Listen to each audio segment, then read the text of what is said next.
since we got him, everybody expected Houston James Harden, but that's not who he is anymore. He's more of a playmaker. I thought, at times, could have been, as all of us, could have been more aggressive. All of us.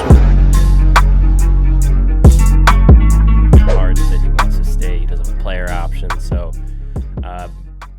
what were your thoughts, at least on the series, and what's going to happen going forward with Philly? I'm not surprised at the result. The only thing that was surprising to me was James Harden's performance. We had like our mid-series reactions, like after I think it was game 2. At that point, the Heat were up 2-0. I was like, man, James Harden is concerning. He's not being aggressive. Embiid's out, and he's not like taking over these games like we know he could. And then, I thought I was going to eat my words because I think it was game 4. He put up like 30-something points. Yeah. I think the weird part there is he still did not take over 20 shots. He was incredibly efficient in that game.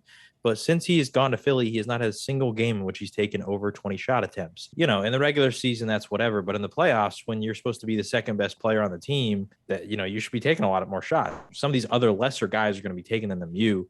And so I think everybody would probably trust you to take it more. And then right after that, though, after, Philly ties the series, James Harden just kind of went back to being unaggressive, not putting up a lot of points, not putting up a lot of shot attempts. And it was just weird. I don't know if you heard it, but in the post-game press conference, Embiid called out Harden. Yeah, he said when he first showed up, we all thought that he was going to be the Houston James Harden. That's not who he is anymore. He's more of a playmaker. Hearing Embiid say that, I think it's the eye-opening moment for a lot of people about, okay, maybe James Harden he'll never be the same. But at the same time, I just don't get it. Like, I feel like James Harden is absolutely still capable of putting up monster scoring nights. It just looked like he didn't want to. He didn't care. I mean, if anybody watched his effort on defense, that one play where Jimmy Butler missed his own shot, it goes to the corner past Harden. Harden and somebody else didn't even move. Jimmy gets his own rebound, throws up a 3 because nobody puts their hands up. They just looked like they didn't care. And that's shocking in an elimination game to see. I don't know how you fix it out there in Philly. Daryl Morey has already said that Doc Rivers is going to stay. He said that he hopes James Harden's going to stay. And so it looks like it's going to be the status quo. Like, it's the same team next year.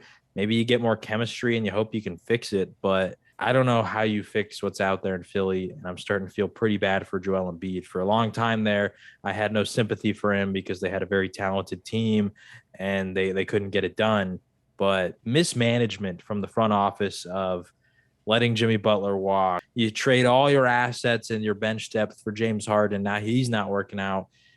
Embiid deserves better. In regards to James Harden, ever since we saw Jumbo Harden, he really hasn't been the same. Heck, I mean, we did see even a better James Harden last year in Brooklyn. So maybe he just needs an off season to, work with these guys, get more antiquated with them, Embiid and such, and also needs an off season to recommit to his body and his health. We see Chris Paul, LeBron James, they commit so much to their bodies and their, the workout programs. Jimmy Butler too. He has a really intense one apparently as well. So we'll have to see if those guys make that change going forward.